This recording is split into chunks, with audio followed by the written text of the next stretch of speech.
Greetings, my fellow freedom lovers and sovereign thinkers. This is LL3's newest podcast. My name is Craig, transmitting from the beautiful swampy mangroves of South Florida. And today's date, Sunday, November 22nd, 2015. Yes, it's around 5:22 a.m. I just said, what the hell? Just got off of work, chilled a little bit, try to get some sleep, examine a few links and some videos and so forth, just to see what's been happening in the world as usual. And so, just a couple of these links caught my eye, which I think is really good. And it's gonna be like maybe four topics, mostly about the West addiction on funding radical groups, and the war in Yemen, and the Nepal protest, which is creating a lot of tension, and Florida bill expanding healthcare freedom so they can get rid of or start to nullify call it the Affordable Care Act, which is more considerably fascistic healthcare. All right, so we're just gonna start this off. Just knock it out. First thing is by neo.org, which is I think it's hold on, what does that really mean? What that stands for? Sorry about that, folks. New Eastern Outlook. That's the name of it. New Eastern Outlook. So it's neo.org. This one's entitled Terror Junkies, the West's Addiction to Funding Radical Groups. It's by Stephen McMillan. It says here, similar to a heroin addict, Western nations have a destructive addiction, which they are so dependent on, they appear unwilling to give it up. Funding radical terrorist organizations is a modus operandi of many prominent nations in NATO, with the US, UK, and France playing a prominent role.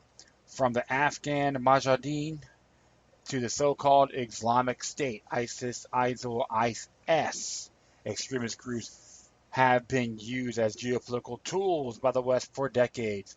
Over 120 people dead and hundreds injured.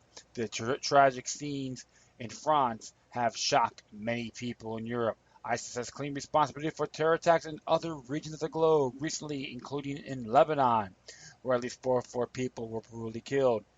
Topic: the magazine of ISIS has also just published a photo of parts of a homemade bomb that they claim was used in the atrocious terrorist attacks on the Russian passenger plane in the Sinai Peninsula, which killed over 220 people. It's interesting, like they want to put this out. Magazine put this out about bragging on how they've achieved their goals that innocent people suffer. Nothing to really think about, my friends. Really far-fetched, real fishy, I would say. The West is complicit in the Paris attacks. Despite all the grandstanding and rhetoric from the French president and Western leaders, a critical point that needs to be emphasized is that Western governments are complicit in the Paris attacks, and any future terror attacks, there will be more. If we put aside for a second the thesis that the Paris attack was a false flag operation, or that the French intelligence simply allowed it to happen, who can't be disputed is that Western foreign policy has already resulted in the rise of terrorism globally, most notably the rise of ISIS and Jabhat al-Nusra. Right, and right here, these groups will not have the resources and global reach to launch any attacks in the West if they had not been armed, trained, and let loose on the Syrian government by NATO members in collision with regional allies. For those who have been following the proxy war in Syria and the nefarious and insidious policies of the West, this latest attack comes as no surprise. Here are just some of the plethora of evidence that Western nations or the terror pushers have been supporting extremists to overthrow the Syrian government. The Salafists, the Muslim Brotherhood, AQI, Al-Qaeda in Iraq, are the major forces driving the insurgency in Syria, was the assessment of the opposition by the intelligence agency that in their declassified intelligence report from 2012. They're all links. Read the links yourselves. So you'll be very surprised if you're not familiar with what's going on. The French government delivered vast sums of money to the Syrian rebels in 2012, which was used to buy guns and ammunition. French President Francois Hollande confirmed in 2014 that France had delivered arms to the Syrian rebels to fight Assad. The UK has been pouring millions into Syrian opposition for years, with reports from 2013 claiming Britain was involved in an operation with other European states and the US to provide the Syrian rebels with 3,000 tons of weapons, sent in 75 plane loads from Zagreb in Croatia to the rebels. Roland Dumas, the former French Minister of Foreign Affairs, revealed that the war in Syria was preconceived, and planned at least 2 years before the violence erupted in 2011. Dumas said he was approached in the UK by top British officials to see if he would participate in the organizing an invasion of rebels into Syria. In 2015, a Swedish national called Berlingilde was accused for fighting for Syrian rebel groups, including Jabhat al-Nusra, Red al-Qaeda in Syria. But the case was quickly dropped after his lawyer cleverly urged that British intelligence was involved in arming and providing non-lethal aid to the very same terrorist groups he was allegedly fighting for. The former head of the Defense Intelligence Agency, Michael T. Flynn, revealed in a recent interview that the Obama administration took the willful decision to support the rise of the rebels in 2012, even though Washington knew the opposition was composed of extreme terror groups. As Tony Carlucci reported earlier this year, an ISIS mercenary confessed to Pakistani authorities that he received funds that were routed through the U.S. in order to recruit young people to fight in Syria. The CIA has been shipping weapons to the Syrian rebels for years, while selling the practice to the public under auspices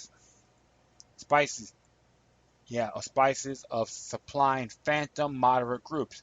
Considering the policy of NATO in Syria, does anyone actually believe that the strategists in London, Paris, Brussels, and Washington did not foresee blowback from this strategy? It's hardly rocket science to figure out that if you fund an armed bunch of crazed terrorists to overthrow a secular government in the Middle East, they are going to carry out terror attacks in other parts of the world. This leads to the question, do Western leaders welcome more attacks? Europe has literally created the perfect climate for terror attacks by funding and arming radical groups in Syria, and then flooding Europe with refugees and migrants from the Middle East and Africa, which of course allows terrorists to enter with ease along the innocent people displaced by imperial Western wars and proxy wars. Obviously, the only viable solution to the refugee crisis is the stabilization of the Syrian state and the wider region, meaning the West has to abandon its drive to overthrow Assad and the Balkanized nations. Correct. That means end the Club of Rome agenda. Terror attacks fuel the totalitarian surveillance state.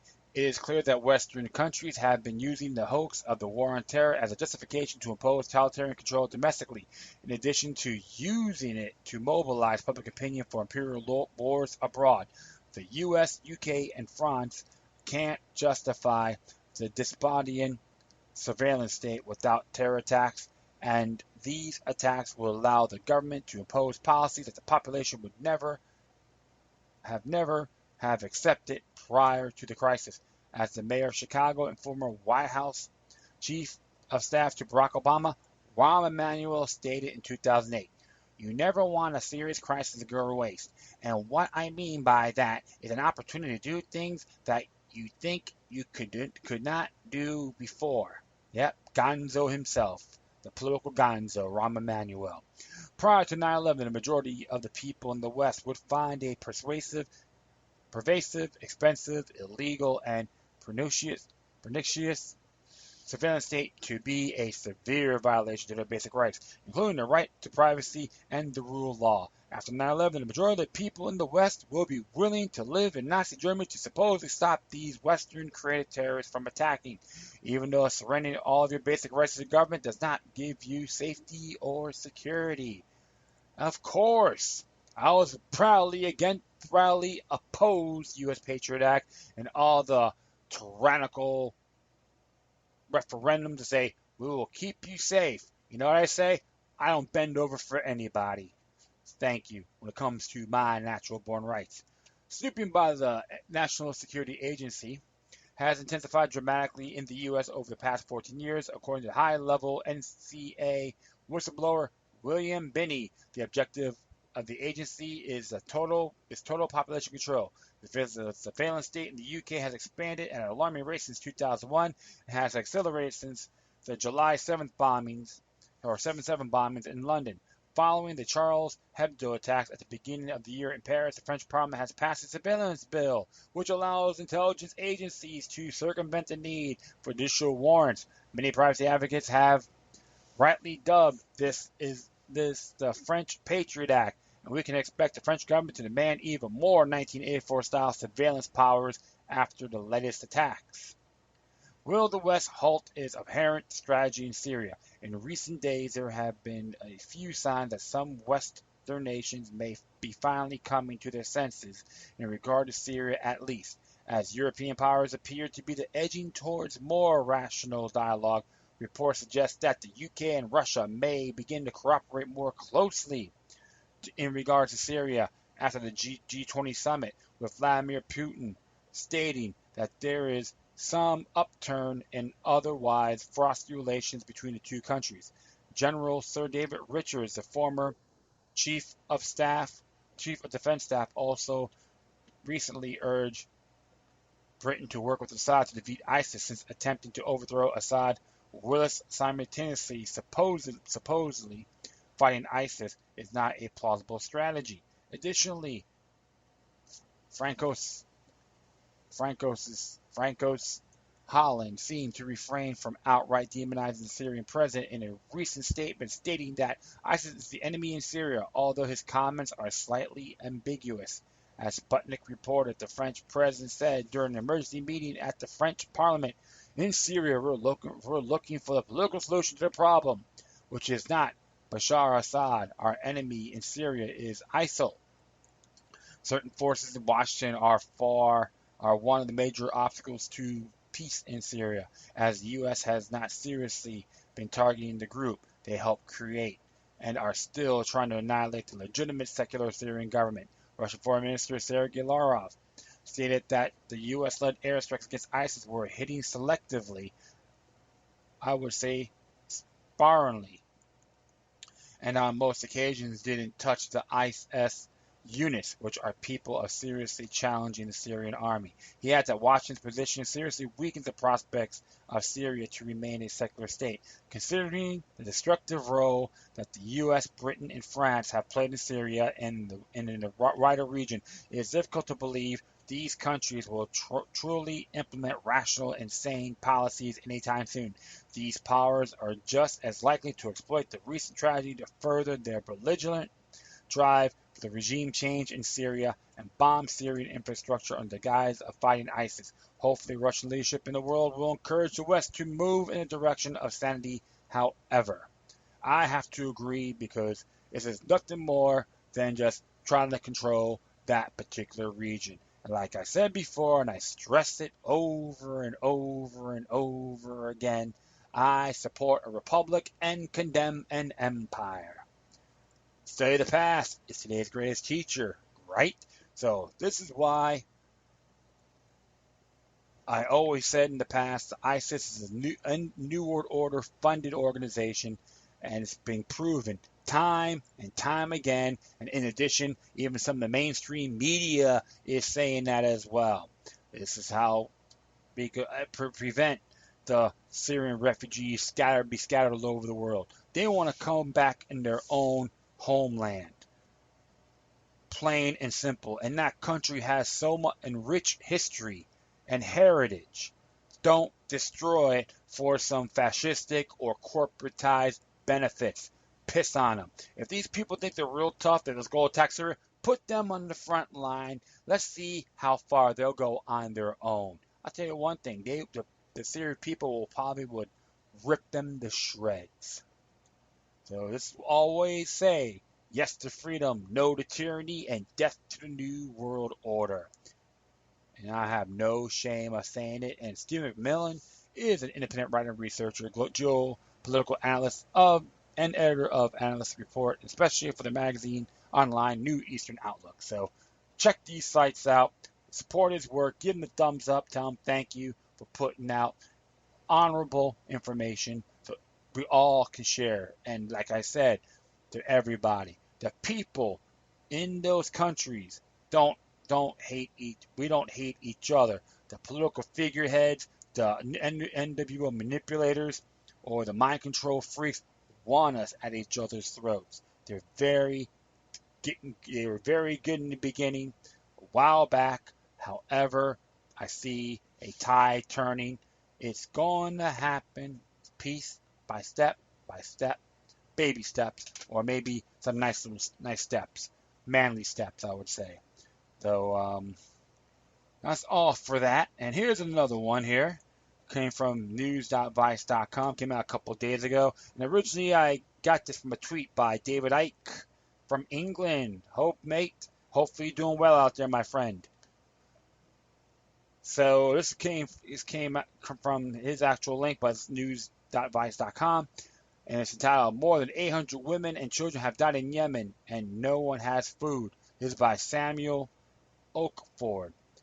Yemen's humanitarian human rights catastrophe continues to worsen, according to the new UN figures, which put the number of killed since late March more than 5,700. Speaking to reporters in Cairo by video conference, the UN's humanitarian coordinator for Yemen, Johannes van der Klauw, said that 830 of the dead were women and children. UN officials had earlier put the total number of civilians killed more than 2,600. As the death toll in the conflict pitting the Saudi-led coalition forces against Shiite Houthi rebels and their allies continue to rise, humanitarian conditions have only grown more dire, said the coordinator. 21.2 million people in the country, 80% of its population, are in need of some sort of humanitarian assistance. We currently estimate that over 14 million people lack sufficient access to health care, said van der Klauw. 3 million children and pregnant are lactating, women requiring malnutrition treatment or preventive services, and 1.8 million children have been out of school since mid-March. 320,000 children, he added, were acutely malnourished. The UN Special Envoy for Yemen, Ismail al-Sheikh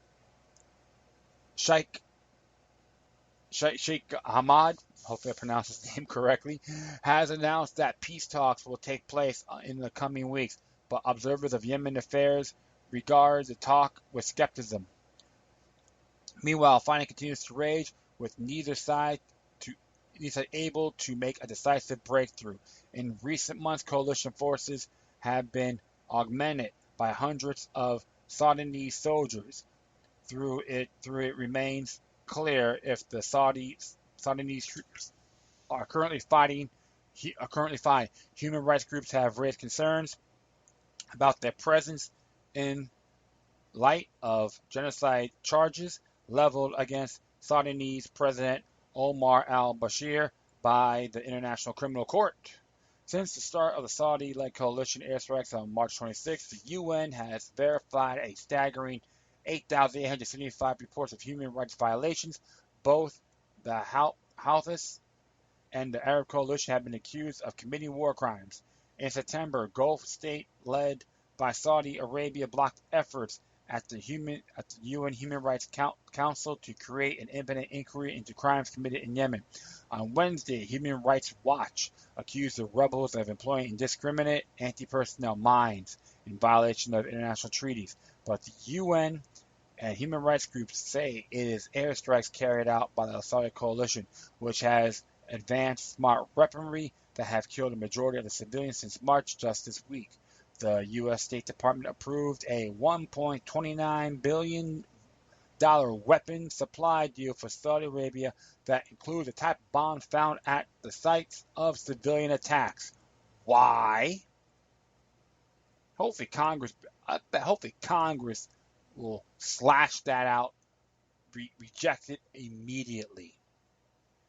Prior to the start of hostilities in Yemen, the country was already the Arab world's poorest. Most of Yemen's food and basic goods must be imported from abroad, a necessity that has led to critical shortage of both food and now medical supplies. In addition to the danger posed to companies attempting to import supplies, a Saudi blockade of the country has severely diminished the flow of goods to a trickle in many parts of Yemen. When they are available, prices for both food and fuel have skyrocketed.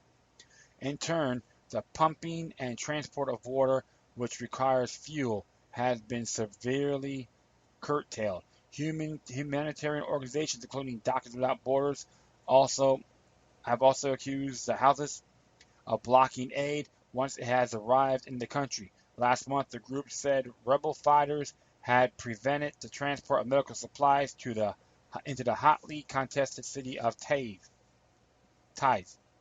In this conflict, we have seen an almost complete disregard for human life with indiscriminate attacks against civilians and civilian infrastructure, said Van der Klaw. Wow, man. Good grief. This is very disturbing when you really come down and think about it.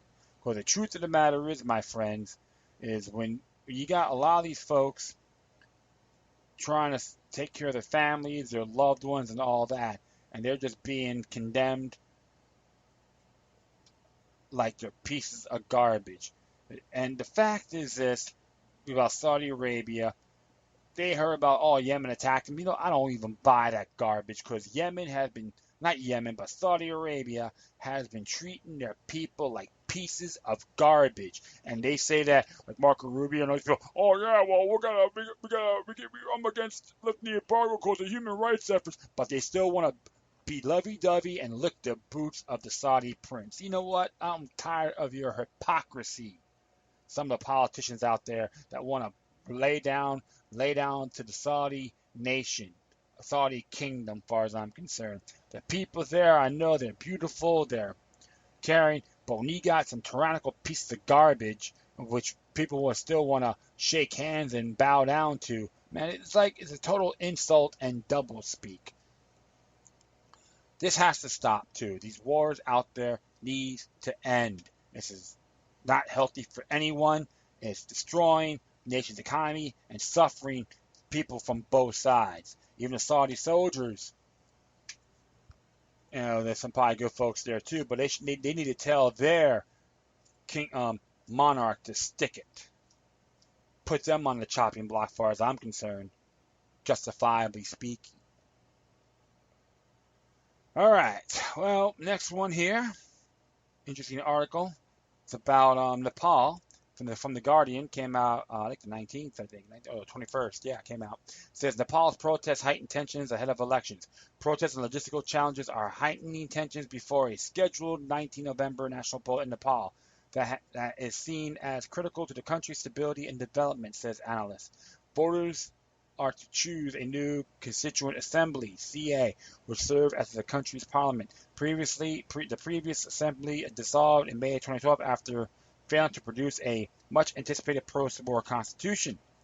Citizens have looked to a new constitution to help country emerge from the 1996 to 2006 civil war that killed more than 15,000 people, but the contentious issues it is stalled in its drafting include how to structure the state and share power and remain unresolved. In January 2013, the UN noted that a high-level political stagnation was allowing the slow but persistent deterioration of democratic institutions and effective governance. The humanitarian costs of constitutional stalemate are high.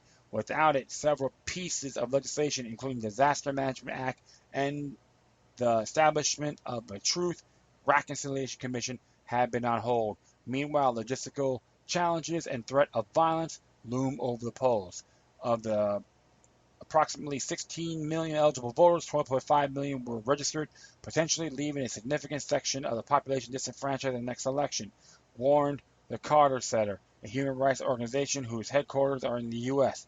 Election Commission's goal was to sign up 14.7 million voters. The Carter Center attributed this missed target to low turnout at voters' registration drives, nothing that undocumented residents could have been excluded despite government-initiated citizenship campaigns. As campaign rolls out nationwide, an opposition alliance has attempted to obstruct election-related activities, threatening to prolong the country's political instability. The failure to write a constitution and the subsequent legislative vacuum in Nepal have contributed to the steady and continued erosion of the rule of law in the country, stalling development and choking off access to justice for Nepalese, said Benjamin Scavell, the South Asia Director of the International Commission Jurist, which is ICJ, office in Kathmandu. Pre-poll scuffles. The government has deployed nearly two-thirds of the army to provide security during the polls, the first time the army has participated in electoral security since the fighting ended. In several instances, activists have disrupted election preparation activities by smashing computers and seizing records, according to local press reports, sparking concern that unrest will increase as the poll date approaches. While most anti-election activities took place in rural areas, the attacks spread to the capital in late October when candidates' cars were torched. With just 19 days before the election, experts say tensions over the very deal of holding polls may be enough to incite violence. Elections are civilian affairs conducted to manage conflict in a society, says Borraj Palkrel, a now retired chief election commissioner who oversaw the country's first national post-conflict poll in 2008, which elected the recently dissolved CA. But the way that the parties are protecting messages from different sides, it seems as if we're going into a war rather than an election, which is troublesome, he added. Troubled history. The country's 240-year Hindu monarchy, which Maoist rebels have been fighting in a decade-long conflict, ended with the 2008 election. 601-member CA established in that election was dubbed by the UN's top officials in the countries as Nepal's most representative elected body to date. Women won 33% of the seats, with 39 women from the Dalit community, the marginalized, historically lowest caste in the country. The Assembly's principal mission was to draft a new constitution, but after 4 extensions of its deadlines, it failed to do so. It dissolved in May 2012, leaving a caretaker government led by the Maoist Prime Minister Barbara Bhattacharya. Shortly after the dissolution,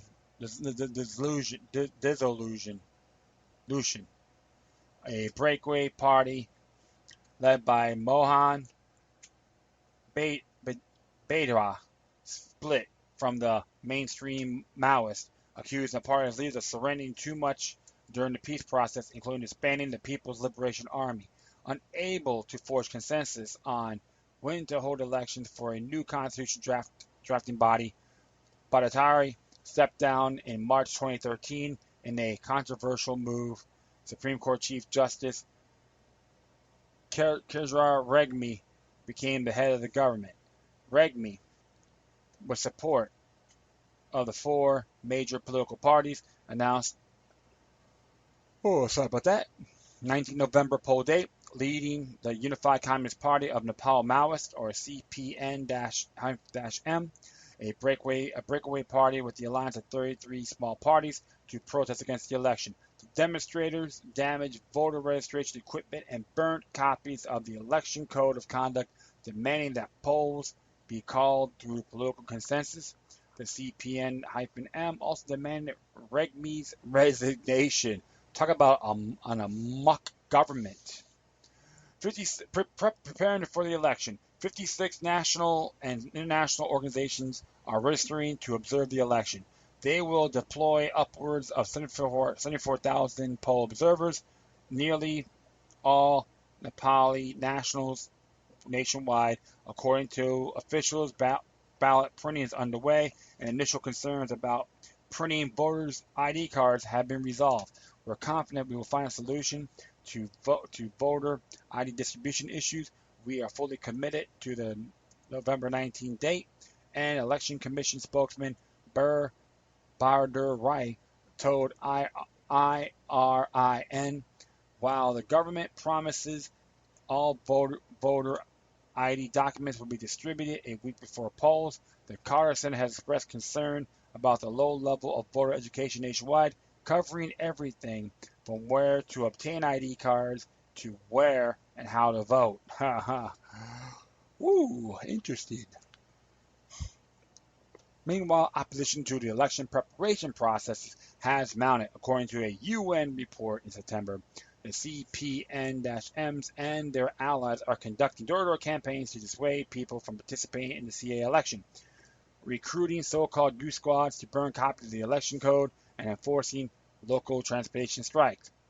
Cartes of the two Maoist parties have clashed violently in some cases, according to local media. An opposition 33-party alliance has promised to hold a 10-day nationwide transportation strike in the run-up to the poll, charting a political future. Despite the resources dedicated to staging the national poll, estimated by the Election Commission to cost at least $78 million or £48.6 million, not counting independently funded electoral support projects. It is not clear whether the new assembly will achieve what the previous ones could not. Why we are all spending this money on an election? We are a poor country, and we should be spending it on schools and roads and hospitals, said Surja Kayasta, a teacher in Maktapur, a town near the capital Kathmandu. I will vote, but the same people will end up in power, said Jagannath Mahato, a shopkeeper in Janakpur. I hope I pronounced these names right. In the Tarai Plains bordering India. It is a problem with Nepal. We make the same people powerful, and they stay interested in power only, not improving the country. The Delhi-based Asian Center for Human Rights lauded legal improvements in their recent report, noting that the Nepalese Supreme Court decision in September sent a strong message by disallowing anyone with a criminal conviction to stand in the election. Nonetheless, some observers worry representation will be limited, and the new CA will not adequately address the concerns of marginalized populations, including women. Of more than 6,000 candidates registered thus far, approximately 10% are women and has not been able to register as a third grader, which Nepal legally recognized in 2007. We need this to happen. Transition doesn't mean it has to last forever. Madan Mohan Kauri, a secretariat member of the Communist Party of Nepal United, told IRIN, referring to Nepal's protracted political shift from monarchy to republic, we need to move on, get a group of elected people in place, and make some decisions for the people. To make this happen, a voter vigilance is key, said Packrell, the former chief election commissioner. We have the same leaders, and they have the same attitudes, and they have already tasted power. So it's hard to believe a lot will be different. But voters have to insist that the politicians not make promises of deadlines for the Constitution, but actually work together. According to human rights experts, lasting political stability requires a high level of accountability. Skonveld of the ICJ said the new Constituent Assembly has a lot of important work to get to the country on track, particularly finding the political will to hold those in the halls of power responsible for human rights violations. It's like one big cluster. You got the Maoist Party, the Communist Party, and the Monarch. Wow. Talk about amok productions, I would say. Interesting. As far as I'm concerned, all this burning things up, delaying. Big real shame. Looks like lack of communication, and you got people in power. You got people in politics get too much power and don't give them to anybody else. What Nepal really needs is exercise demoniac resistance, fight all forms of tyranny, oppression, etc. Tyranny and oppression are the same thing. That's amazing. Like I said, I wasn't really familiar with Nepal, but now, hey, I learned quite a bit. All you gotta say is fight for what's right, and the people of Nepal. And you might have to learn to try to be more self-contained and other good things. So stay vigilant to the people of Nepal.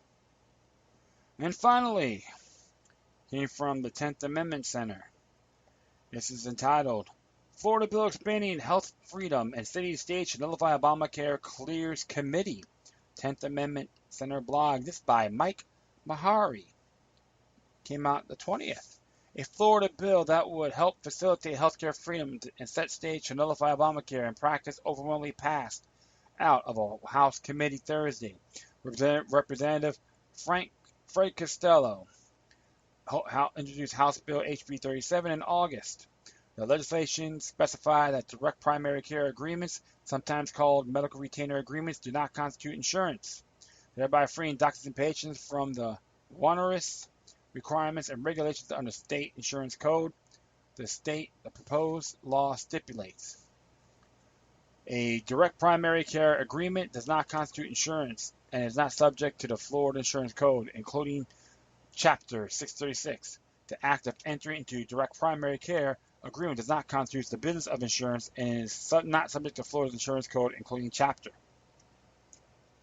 HB 37 passed out of the Select Committee on Affordable Health Care Access 13-1. It now moves to the House Finance and Tax Committee for further consideration. According to Michigan Capital Confidential, by removing a third-party payer from the equation, medical retainer agreements help both physicians and patients minimize costs. Jack Spencer writes, under medical retainer agreements, patients make monthly payments to a physician who in return agrees to provide a menu of routine services at no extra charge. Because no insurance company stands between patient and doctor, the hassle and expensive of bureaucratic red tape are eliminated, which have resulted in dramatic cost reductions. Routine primary care services and the bureaucracy required to reimburse them are estimated to consume 40 cents out of every dollar spent on insurance policies, so lower premiums for a given amount of coverage are another potential benefit.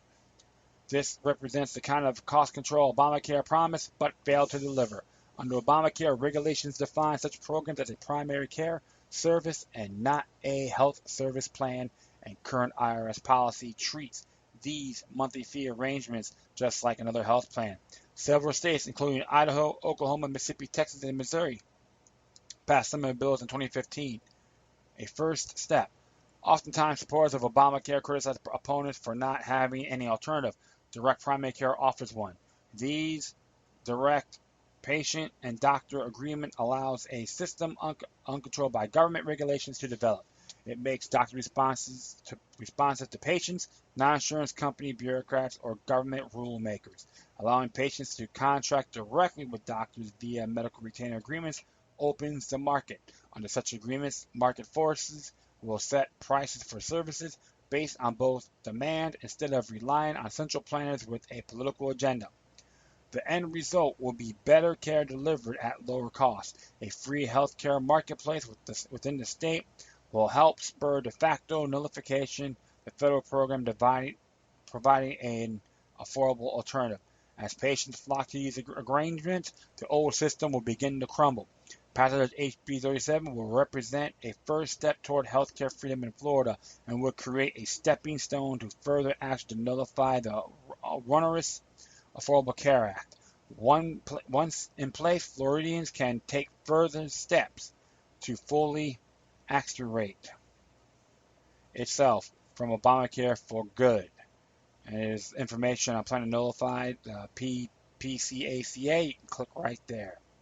Beautiful. Everything's a good start, man. Like I said before, the Affordable Care Act is like 900-page debacle. A lot of red tape. And if we call it socialized medicine, wrong. Have my difference in socialism, but if you read the language, it's fascism or corporatism. Too obvious. Stop listening to the bobbleheads. Start reading.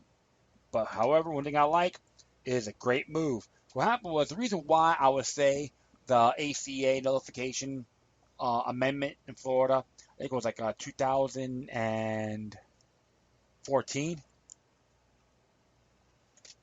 or 2000 or 2010. I think it's 2010. Yeah, time flies. The language in it was so pathetic. But who's been doing all this wannabe lawyers? So pathetic. Because one thing they should have added on there is conscripted or non-compulsory health care. That's what he could have done. But however, HB 37, it can now that it's going to another alternative to health freedom. So everyone needs to look at it a lot more thorough. There's a link for HB 37. You can read it for yourself. And I'm pretty convinced too. It is a good referendum. So examine it more thoroughly, make your own decision, and petition for it. Or against, it's up to you. But definitely, I say yes. Because, like I said, the ACA is fascistic healthcare. No ends, no ifs, no buts. It's self-explanatory. So, you know what? Fred Costello did good. So, I am very pleased to see something like this coming about. So, we'll give him that. All right. That is it, my friends. Thanks for listening to the episode. Plus, feel free to download and share this throughout your social media network. If you have any questions, comments, recommendations, love letters, hate letters, or you want to send me a cool little information, that'd be great. However, please have your comments, address your comments, with decorum.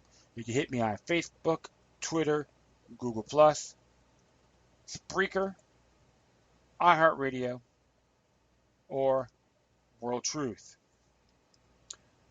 Or, in addition, I should say in addition before or, sorry about that. You can email me at LokiLuck3, that's the number 3 altogether, at gmail.com. Once again, thank you for your time. Plus always remember that the demoniac resistance is healthy for the soul and can liberate humanity. Until next time, take care of yourselves, keep on spreading the love, and may your guardian spirits be with you.